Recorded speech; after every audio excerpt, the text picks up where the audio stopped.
त्यासी मी न म्हणे संत. लक्षात घ्या, मला सांगायचंय काय, तुकोबाराय वचन देता देवा अशा संतांना मी संत म्हणायला तयार नाहीये. तू किती माझ्या देहाचा निराश होईपर्यंत मी अशा संतांना म्हणायला संत म्हणून घ्यायला तयार नाही. जे फक्त बहुरूप्याचा वेश धारण करतात त्यांना मी संत म्हणणार नाही. खऱ्या अर्थानं लक्षात घ्या, तुकोबाराने एक वचन सुद्धा गाथ्यामध्ये वापरलं काय, जोपर्यंत देहाचा निराश होत नाही तोपर्यंत संत म्हणून घेण्याची आपली पात्रता नाहीये. म्हणून लक्षात घ्या, तुकोबाराय इतरत्र कोणालाच संत न म्हणतात. तुकोबाराय म्हणतात देवा तुम्हीच संत असून जीवाचे कृपावंत मायबाप आहात. अभंगाचं प्रतीक.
अभंगाच्या प्रथम चरणामध्ये जगद्गुरु तुकोबाराय म्हणतात देवा तुम्हीच संत असून जीवाचे कृपावंत मायबाप आहात. आता इथं पुन्हा शंका निर्माण झाली. महिला मंडळी, पहिल्या चरणात पुन्हा शंका निर्माण झाली.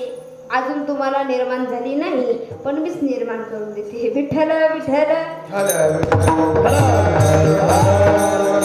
पहिल्या चरणात शंका क्रमांक 1, तुम्ही संत मायबाप कृपावंत आहात. तुकोबाराय देवाकडे प्रार्थना करताय पण प्रश्न असा आहे का हो तुकोबाराय जन्मदात्या मायबापांना कृपावंत मायबाप म्हणू शकत नाही का?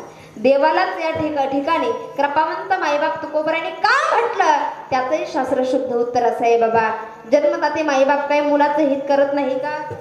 प्रत्येक जण करत. जन्मदाते मायबापांबद्दल जर बोलायचं ठरलं महाराज तर खऱ्या अर्थानं महावैष्णव माऊली ज्ञानोबाराने ज्ञानेश्वरीमध्ये बोलावं.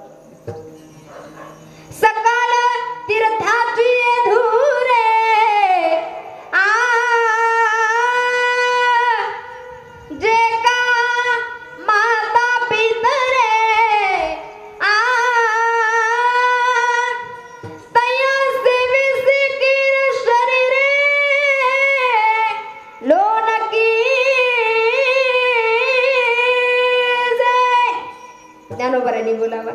सकल तीर्थाची ये धुरे जे का माता पितरे तया सेवेसी किर शरीरे लोन किजे. ज्ञानोबरांनी ज्या जन्मदात्या माईबापांचं ज्ञानेश्वरीत वर्णन केलं, खऱ्या अर्थानं आज जर विचार केला या कलियुगामध्ये माईबापांना जागा कुठे आहे? बरीच सुशिक्षित मंडळी माईबापांना वृद्धाश्रमात जागा आहे. लक्षात घ्या, कुठं जागा आहे? वृद्धाश्रमात जागा आहे. आजही या महाराष्ट्राच्या मातीवर महाराज एवढ्या वृद्धाश्रमांची संख्या वाढली. खऱ्या अर्थानं हे कीर्तनकाराला, प्रत्येक कीर्तनकाराला या व्यासपीठावरती सांगावं लागतं, हे आमचं दुर्भाग्य आहे. लक्षात म्हणजे आजही विचार केला तर दुसरं नाही सांगणार मी, गोष्टीसारखं कीर्तन नाही सांगणार या ठिकाणी. पण खऱ्या अर्थानं ज्यावेळेस माझ्या स्वतःच्या जीवनाचा अनुभव तुम्हाला सांगते की ज्यावेळेस मी आळंदी तीर्थक्षेत्रावरती राहत होते 4-5-6 वर्ष, संस्थेतनं शाळेत जाताना एक प्रसंग दररोज माझ्या जीवनात घडायचा महाराज. संस्थेतनं शाळेत जाताना 7वी-8वीच्या वर्गात असेल मी तेव्हा, संस्थेतनं शाळेत जाताना अगदी वडगाव चौक जो आहे त्या वडगाव चौकामध्ये एक 80-90 वर्षाच्या आईसाहेब, अंगावरती पुरेसं वस्त्र नाहीये, जसं गीतेच्या तत्वज्ञानात वर्णन आहे 2ऱ्या अध्यायाच्या 23व्या श्लोकामध्ये, वासंसी जीर्णानि यथा विहाय नवानि गृह्णाति नरोपराणि तथा शरीरानि विहाय जीर्णा निन्यानि संयाति नवानि देहि. पूर्ण श्लोक आपल्याला इथं अभिप्रेत नाही, पण वासंसी जीर्णानि यथा विहाय नवानि गृह्णाति नरोपराणि तथा शरीर, तथा इथून पुढं अभिप्रेत नाही, फक्त वासंसी जीर्णानि यथा विहाय. जीर्ण झालेलं वस्त्र आईसाहेबांच्या अंगावर असायचं, फाटलेलं वस्त्र आईसाहेबांच्या अंगावरती असायचं. शाळेतून संस्थेत जाताना आणि संस्थेतनं शाळेत जाताना मला येता जाता आईसाहेब भाजीपाल्याच्या गाड्याखाली बसलेल्या दिसायच्या. कुठं?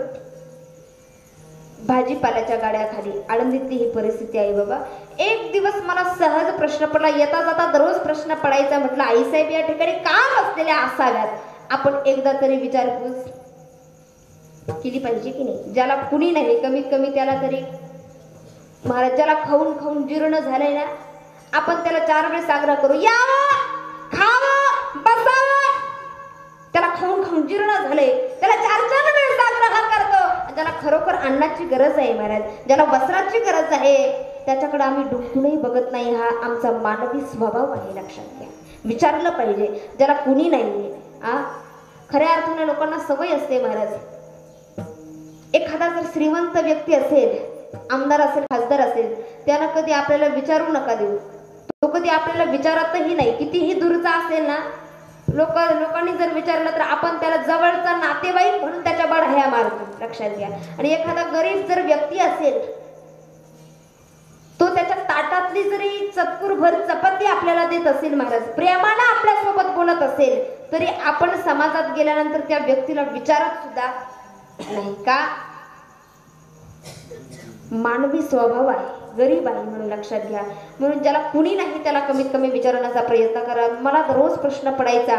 एक दिवस मला राहवलं नाही, संस्थेतल्या शाळेत जाताना मी आईसाहेबांना प्रश्न केला, म्हटलं आईसाहेब दररोज तुम्ही या ठिकाणी बसतात, या भाजीपाल्याच्या गाड्या खाली बसतात, या ठिकाणी तुमचं बसण्याचं कारण काय आहे आईसाहेब? त्यावेळेस आईसाहेबांनी अगदी मंजूळ स्वरामध्ये उत्तर दिलं, ताई मी माझं भारूड कुणालाही सांगत नाही ताई, पण तू माझ्या नातीसारखी आहे. आणि एकमेव ताई मी तुला सांगते की माझ्या लेकाने आणि माझ्या सुनेने मला घराबाहेर काढून दिले, पण या ठिकाणी माझं बसण्याचं एकमेव कारण एवढंच आहे आणि एकमेव उद्दिष्ट एवढंच आहे ताई, या ठिकाणी मी का बसते त्याचं महत्त्वाचं कारण आहे की या भाजीपाल्याच्या गाड्याखाली बसण्याचं माझं महत्त्वाचं उद्दिष्ट आहे की या ठिकाणी या रस्त्यावरनं सकाळ आणि संध्याकाळ माझा जो एकुलता एक मुलगा आहे तो याच रस्त्यावरनं कंपनीमध्ये कामाला जातो आणि संध्याकाळच्या वेळेला घरी येतो, याच रोडने जातो आणि याच रोडने येतो. म्हणून येता जाता माझ्या एकुलता एक मुलाचा चेहरा मला या रस्त्यावरनं दिसावा याकरता मी या भाजीपाल्याच्या गाड्याखाली बसते. खऱ्या अर्थानं विचार करण्यासारखी गोष्ट आहे. जे माईबाप आपल्यासाठी राब रक्तात हाडाची काढं करतात, रक्ताचं पाणी करतात. लक्षात घ्या, त्यांची जर ही परिस्थिती असेल, आपण जर त्यांना घराबाहेर काढत असेल तर आपला जगून सुद्धा उपयोग नाही. लक्षात घ्या, मेल्यानंतर अनेक हे करण्यापेक्षा, अनेक प्रकारची विधी करण्यापेक्षा जिवंत असताना हे सर्व पुरवा. मला सांगायचं एक आहे, जन्मदात्या माईबापांचं वर्णन माऊलींनी कुठं केलं? मी गोष्टीसारखं सांगत नाही, तुम्हाला काहीतरी परिवर्तन आणि हित त्यातून काहीतरी सिद्धांत मला या ठिकाणी पटवायचा आहे. आणि ओवीवरती या ठिकाणी मी बोलते, सकल तीर्थाची धुरे जे का माता पितरी तया सेवेसी किर शरीरे लोण कीजे. ज्या मायबापांचं वर्णन ज्ञानोबरांनी ज्ञानेश्वरीमध्ये केलं, मग का होत कोबर आहे, जन्मता ते मायबाप जर मुलाचं हित करू शकतात, कोणत्या मायबापांना असं वाटतं की आपल्या मुलाचं वाटोळं व्हावं? लक्षात द्या, महाराजांनी का भंगात वर्णन केलं. लेकुराचे हित, लेकुराचे हित, लेकुराचे हित, लेकुराचे हित,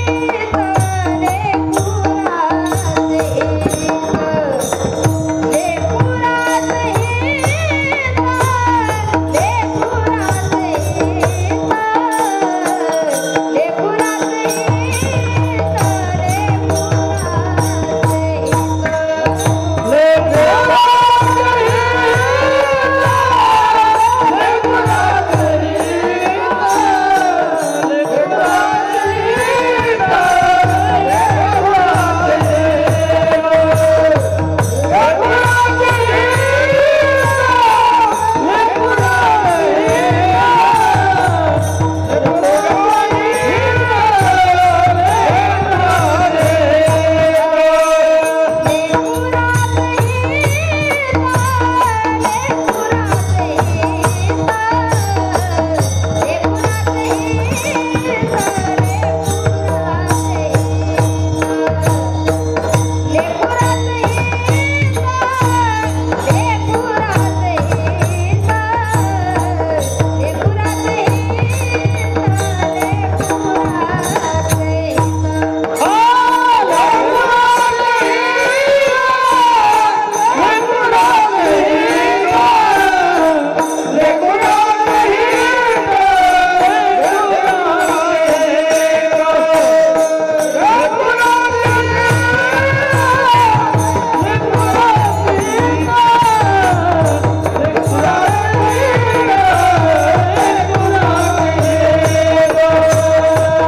लेकुराचे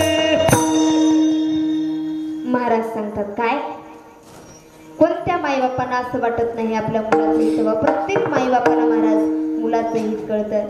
लेकुराचं हित, लेकुराचं हित, लेकुराचं हित, लेकुराचं हित. वाहे माऊलीचे चित्त ऐसे कळवळ्याची जाती करी लाभाविन प्रीती.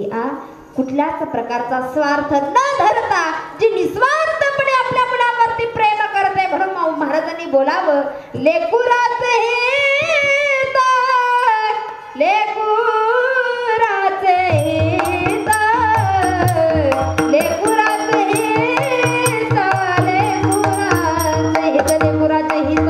वाहे माऊलीचे चित्त काहत कोपर आहे. जर जन्मदाते माईबाप एवढे प्रेमळ आहे तरी सुद्धा तुकोबराने या ठिकाणी जन्मदात्या माईबापांना का हित करताच्या यादीमध्ये ठेवलं. संतांनाच या ठिकाणी कृपावंत मायबाप का म्हटलं, देवालाच का म्हटलं कृपावंत मायबाप?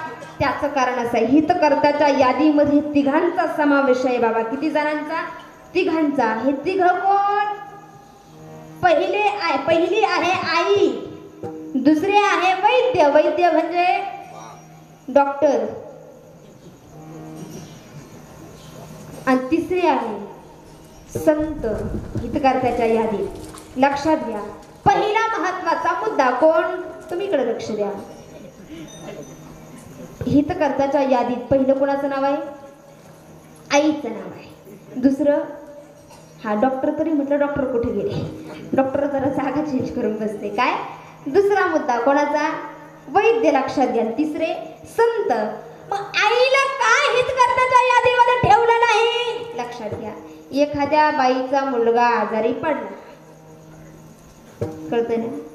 एखाद्या बाईचा मुलगा आजारी पडला, पडू नये पण कर्मधर्म संयोगाने जर पडला, आपला मुलगा आजारातून बरा व्हावा, निवृत्त व्हावा, हे आईला कळतं. अशी तळमळ आहे आईला. पण हा मुलगा कोणतं औषध दिल्यानंतर बरा होईल किंवा कोणतं टॅबलेट दिल्यानंतर बरा होईल, कोणती गोळी दिल्यानंतर बरा होईल, कोणतं मेडिसिन दिल्यानंतर बरा होईल, माहिती आहे का? याचं ज्ञान नाही, याची अक्कल नाही. लक्षात घ्या, तळमळ आहे आपला मुलगा आजारातून पटकन बरा व्हावा, पण नॉलेज, हा मुलगा कोणतं औषध दिल्यानंतर बरा होईल. म्हणजे तळमळ आहे आईजवळ, पण ज्ञान, अक्कल नाही. लक्षात घ्या, तेच ज्ञान डॉक्टरांजवळ आहे, पण तळमळ नाही. डॉक्टरचाच मुलगा असतो, तळमळही आहे, ज्ञानही आहे. असं सगळ्यांचंच असतं असं नाही. लक्षात घ्या, क्वचित काही असे असतात महाराज की त्यांच्याजवळ ज्ञान असतं पण तळमळ नसते. पण सर्वांनाच तळमळ नसते अशातलाही भाग नाही. पण डॉक्टर सुद्धा कुठेतरी हितकर्त्याच्या यादीमध्ये त्यांना शास्त्राने कुठं ठेवले, कुठेतरी न्यूनता त्यांच्यामध्ये आहे, कमीपणा त्यांच्यामध्ये आहे. हितकर्त्याच्या यादीमध्ये आई सुद्धा कमी पडते, डॉक्टर सुद्धा कमी पडतात. पण एकमेव या विश्वाच्या पाठीवर असं एक व्यक्तिमत्व आहे, त्यांच्याजवळ तळमळही आहे आणि जगाच्या हिताचं ज्ञान सुद्धा आहे. असं व्यक्तिमत्व म्हणजे कोणतं? संत. संतांना तुमच्या आमच्या उद्धाराची चिंता सुद्धा आहे, तुमच्या आमच्या हिताचं ज्ञानही आहे आणि तळमळ सुद्धा आहे. संत हे हितकर्त्याच्या यादीमध्ये परिपूर्ण ठरले. विठ्ठल विठ्ठल.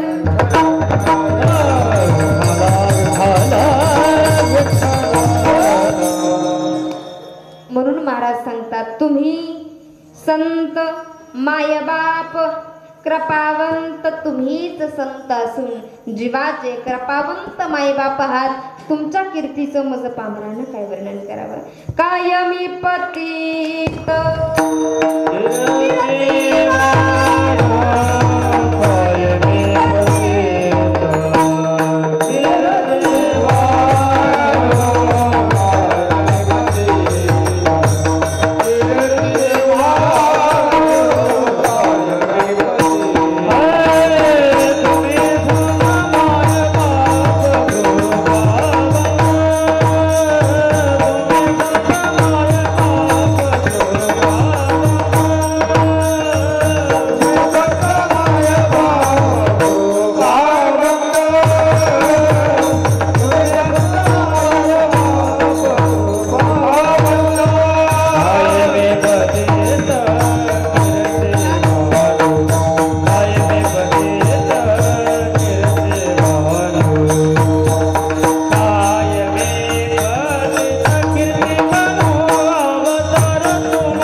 कीर्तिवानू. महाराज सांगतात काय मी पतित कीर्तिवानू. अभंगाच्या प्रथम चरणाच्या उत्तरार्धात महाराजांनी सांगावं संतांच्या कीर्तीचं मज पामरानं काय वर्णन करावं. संतांचा महिमा कसा आहे, अगाध आहे अगाध. त्यांच्या कीर्तीचं तुम्ही आम्ही वर्णन करू शकत नाही बाबा, इतका अधिकार मोठा आहे.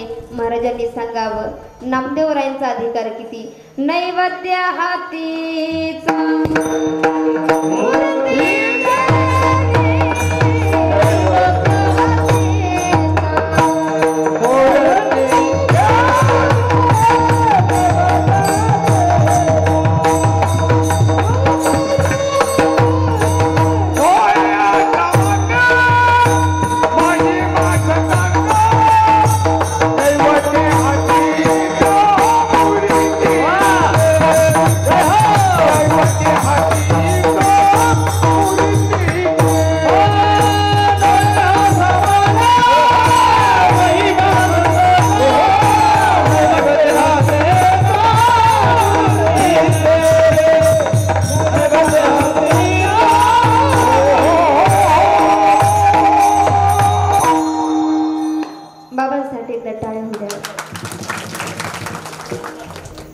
माझ्या पोटातून त्यांच्या ओटात ती चालली.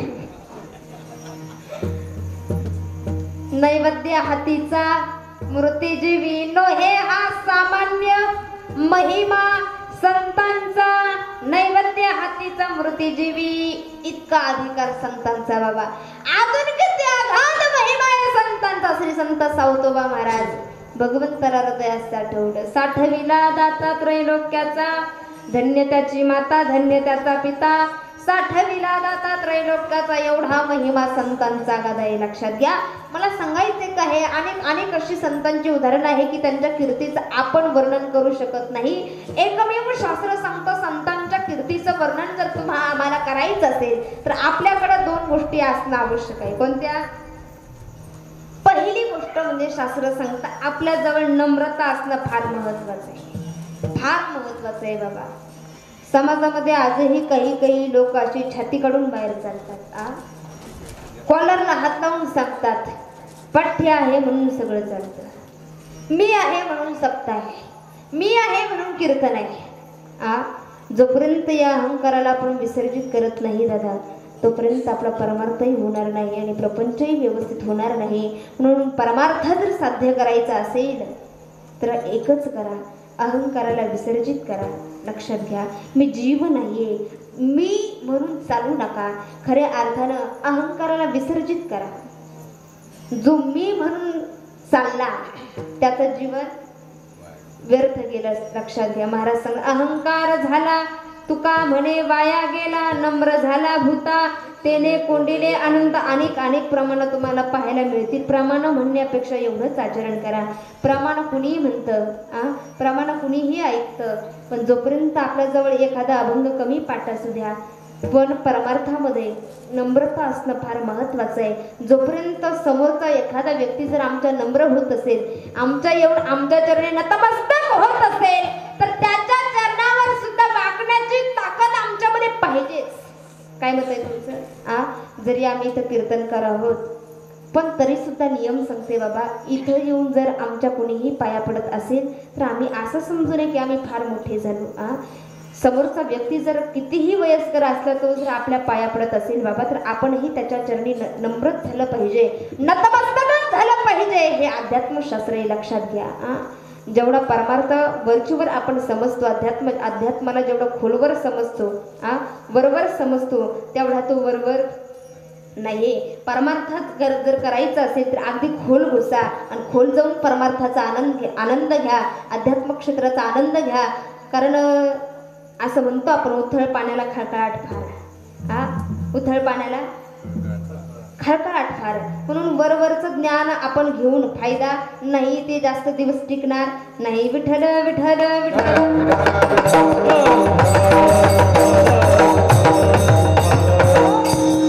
कायमी पतित कीर्ती म्हणून संतांच्या कीर्तीचं वर्णन करायचं असेल तर एक महत्वाचा मुद्दा असणं आवश्यक आहे, तो म्हणजे नम्रता. नम्रता असेल तर निश्चित आपण संतांच्या कीर्तीचं वर्णन करू शकतो. आणि दुसरी महत्वाची गोष्ट तुकोबराय सांगतात तुका म्हणे अंगी व्हावे ते आपण तरीच महिमा न येईल कळो. संतांच्या कीर्तीचं वर्णन करायचं असेल तर तेवढा अधिकार आपल्याला प्राप्त करावा लागेल. म्हणून तरीच महिमा न येईल कळो. लक्षात घ्या, त्यांच्या कीर्तीचं वर्णन करण्यासाठी या दोन गोष्टी आवश्यक असतात. म्हणून तुकोबाराय सांगतात, कायमी पतित कीर्तिवान बाबत संतांचा महिमा आगाध आहे. ज्या ज्या वेळेस या पृथ्वी तलावरती धर्माची हानी होती आणि अधर्म वाढायला लागतो त्यावेळेस संत या ठिकाणी अवतीर्ण होतात आणि अवतीर्ण होऊन काय करतात तर जड जगांचा उद्धार करतात. अभंगाचं दुसरं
अभंगाच्या दुसऱ्या चरणामध्ये सांगतात, अवतार तुम्हा धराया कारण ज्याच्या वेळेस या पृथ्वी तलावरती धर्माची हानी होते आणि अधर्म वाढायला लागतो त्यावेळेस संत या ठिकाणी अवतीर्ण होतात.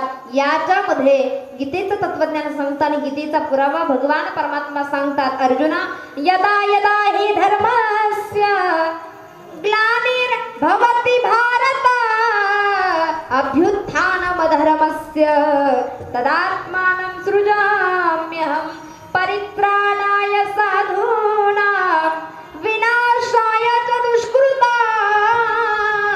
धर्म संस्थापनार्थाय संभवामि युगे युगे. भगवंताने गीतेमध्ये सांगावं बाबा अर्जुना, यदा यदा हि धर्मस्य ग्लानिर्भवति भारत अभ्युत्थानम धर्मस्य तदात्मानं सृजाम्यहं परित्राणाय साधूनां विनाशाय च दुष्कृतां धर्म संस्थापनार्थाय संभवामि युगे युगे. ज्यावेळेस धर्माची हानी होते, धर्माची हानी कळते ना आपल्या मंडळीला कळेल, पण कधी मध्ये कीर्तन ऐकणाऱ्यांबद्दल सांगते. धर्माची हानी म्हणजे ज्या वेळेस या ठिकाणी धर्माचा नाश म्हणजे चांगल्या गोष्टीचा नाश होतो चांगल्या लोकांची संख्या संपायला लागते आणि पापी लोकांची संख्या ज्यावेळेस पृथ्वी तलावरती वाढते त्यावेळेस संतांना या ठिकाणी भगवंताला या ठिकाणी अवतीर्ण व्हावं लागतं. म्हणून तुकोबर या ठिकाणी म्हणतात अवतार तुम्हा धराया कारणे. कशा करता धरावा लागतो? जड जीवांचा उद्धार करण्याकरता धरावा लागतो. लक्षात घ्या. जड जीवांचा उद्धार करण्याकरता कसा संत अवतार घेतात? उद्धराया जन. ही जन म्हणजे नेमकी कोणती? तुकोबराय सांगतात महाराष्ट्राबाहेरची लोक. बरोबर का? जन म्हणजे कोण? झोपले नाही ना तुम्ही? झोपले नाही ना तुम्ही? काय आला ना, चाला ना, बोला ना, गेले कधी पण कळा ना. अहो गेले म्हणजे घरी म्हणते. तुम्हाला काय वाटलं? मागची गेले म्हणजे घरी. घरी काही अर्थ करू नका. लक्षात घ्या. तुकोबर या ठिकाणी म्हणता उद्धराया जन. ही जन म्हणजे नेमकं कोणतं? लक्षात घ्या. तर जन या शब्दाचा अर्थ आहे विचारसागर रहस्य ग्रंथामध्ये महाराज सांगतात, पंडित निश्चलदासजी स्वामी सांगतात, बाबा संत हे जनाचा उद्धार करतात, लोकांचा उद्धार करतात. पण कोणत्या लोकांचा उद्धार करतात? जो व्यक्ती मोक्षाची इच्छा करणारा आहे त्याचाच उद्धार संत करतात. इतर त्यांना घेणं देणं नाही. म्हणून लक्षात घ्या. जन शब्दाचा अर्थ समजून घ्या. उद्धराया जड. पुढचा शब्द आहे जड जीवा. आता जड कुणाला म्हणावं फार मोठा प्रश्न आहे. तुम्ही आम्ही जड कुणाला म्हणतो?